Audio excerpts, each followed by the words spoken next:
Kumusta ulit our dear viewers? Welcome ulit dito sa ating channel. Sa video naman na ito, papakita namin sa inyo yung pag-check-in namin dito sa hotel namin dito sa Alona Beach.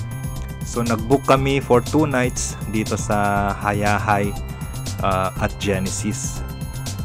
Kung napanood ninyo yung previous video namin, pinakita namin sa inyo na dalawa yung branch ng Hayahay Hotel. So nagkamali kami, yung pumunta kami pala doon sa mas luma nila, pero tinuro nila sa amin na meron pala silang bagong branch, yung Hayahay Hotel. So ito na nga, andito na nga tayo sa bagong Hayahay Hotel. So ang tawag dito is Hayahay at Genesis. So beachfront siya. Hindi nyo lang makikita ngayon kasi gabi na, but in front of this hotel, yan, madaming pwede kayong kumain dyan sa beach. So at this point we are checking in. Yung room namin is nakuha namin for 2 nights at around 5,300. So more or less nasa 2,650 pesos per night.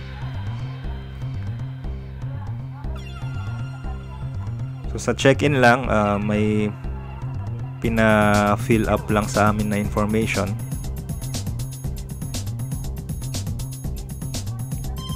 So fini-fill out lang namin yung mga information namin.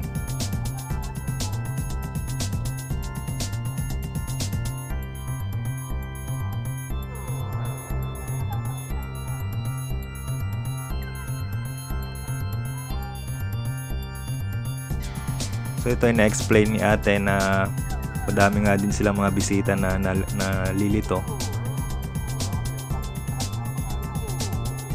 Kasi dalawa nga yung Hayahay Hotel dito sa Alona Beach.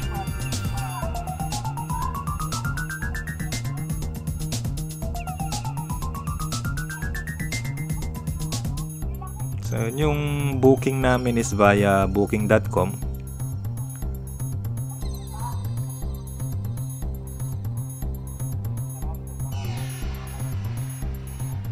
So ayan, papunta na tayo dun sa loob ng room. So yung nakuha naming room is dito sa ground floor, so wala kaming view ng dagat.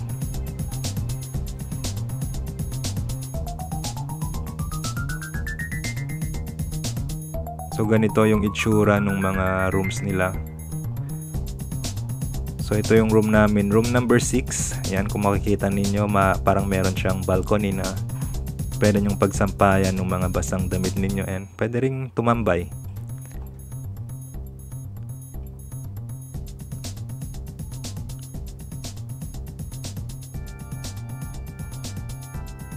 Okay, so ganito yung itsura niya.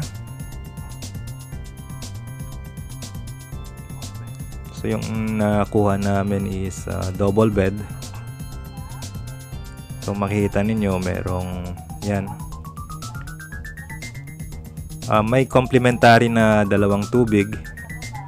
Libre naman siya, and the rest nung mga nakita ninyong snacks ay may bayad na yan.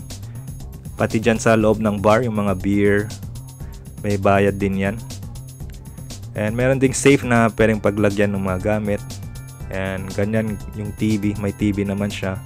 Hindi siya smart TV, so kung gusto ninyong manood ng Netflix, you need to bring your own device para maging smart TV siya. So merong air condition naman yung room. So for a price of 2,600, decent naman itong rooms nila. Ang naging problema lang namin dito sa Hayahay Hotel, hindi nila inexplain na meron pala silang mga hidden charges. So for example, yung hindi inexplain sa reception nung nag-check-in kami, and even dun sa terms and conditions dun sa booking, walang nakalagay na kapag for example masira mo pala yung bedsheet, kung madumihan mo yung bedsheet, for example nagpa-henna tattoo ka, yung charge pala nila is around 3,000. And even dun sa key ng room, yung nakalagay doon pag na-damage mo, 3,000 pesos. So doon kami nagka-problema kasi yung keychain ng key na binigay nila sa amin is very brittle na plastic lang. And nung nahulog yung key, nabasag yung keychain.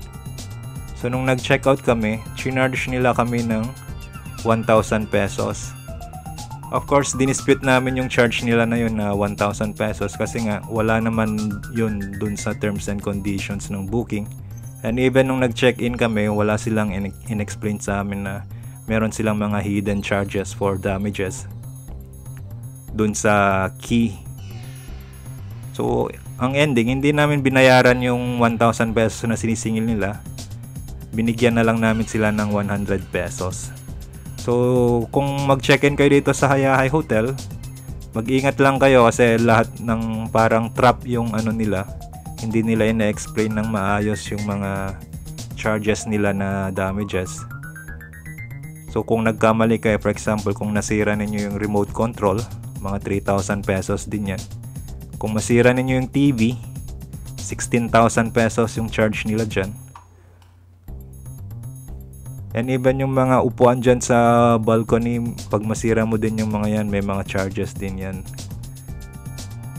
So ang labas parang trap nga siya na kapag may masira kang gamit, definitely sisingilin ka. So ito yung meron balcony dun sa tabi. Yun nga, pwede kang tumambay dito. Pwede kayong mag-inuman dito or pwede nyo isampay yung mga gamit ninyo, mga basang gamit ninyo.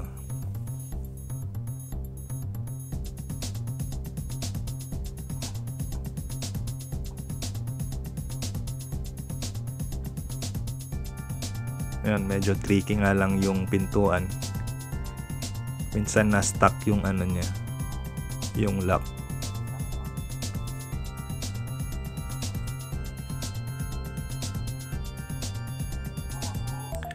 So ayan, after naming mag-check-in, nag-dinner muna kami, naghanap kami ng mga kainan along the beachfront. Madami namang mga seafoods na ino-offer dito, so marami kayong pagpipilian. Pero tulad nga nung nabanggit namin dun sa unang video namin, mas mahal yung mga presyo dito sa beachfront as compared dun sa mga kainan dun sa highway or sa mga ibang location sa Panglao. So kung tinatamad naman kayong maglakad or lumabas or just para lang matry ninyo, you can order din naman dito sa mga beachfront na mga restaurants, and para ma-experience nyo din yung kumain dun sa beach mismo. Kasi dito sa Alona, inaalaw nila na yung mga restaurant ay mag-set up ng mga dining tables doon sa beach mismo. Which is yung ganong setup ay pinagbawal na sa Boracay.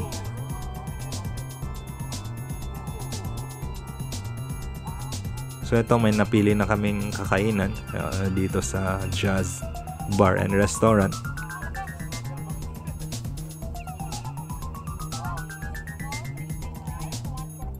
Yan, so order kami ng squid adobo, plain rice, pork belly, fried garlic butter shrimp, and pork sinigang. Relatively medyo mahal yung kung magpaluto ka. Mas sulit pa rin kung mag-order ka na lang a la carte.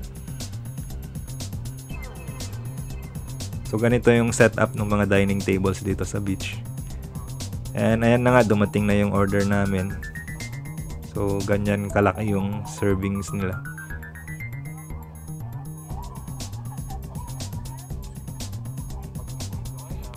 So yung bill namin dito sa ganyang kadaming order, nasa around 2,000 pesos. So more or less 500 pesos din per head.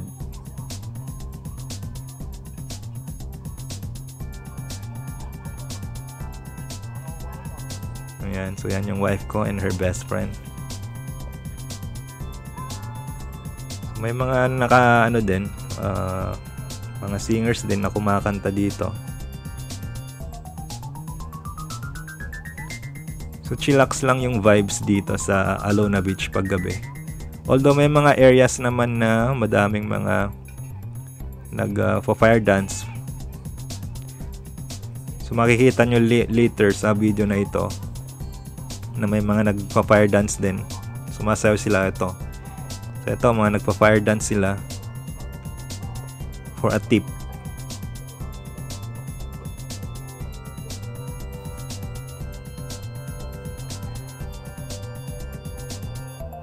So yan, so ito yung first night namin dito sa Alona Beach. So kung di pa kayo nakasubscribe dito sa ating channel, again, hit the subscribe button para updated kayo lagi kung may bago kaming upload. So hanggang dito muna and thank you for watching.